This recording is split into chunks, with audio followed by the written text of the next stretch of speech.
Hi guys! Hi mga ka-reels! Ito ang aming food for today! Tada! So meron kaming beef broccoli.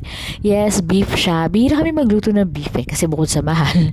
And yung daddy ko and then yung mommy ko, medyo mahihirapan na. Bawal sa kanila yung ganyan masyadong beef. And then meron pa kaming tikoy na natira. Ganun din, i-slice namin, prepare namin para anytime na gusto namin kainin. And then yung brother ko, nagpunta siya na Bulacan, may dala siyang ganyan. Hindi ko na sasabihin yung name kasi baka ma-violate ako.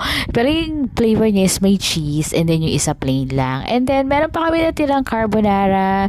Hindi yan yung sauce ha. May sauce kami na hindi pa nagamit. So natira namin siya. Ginawa na namin siya. Niluto na rin namin siya.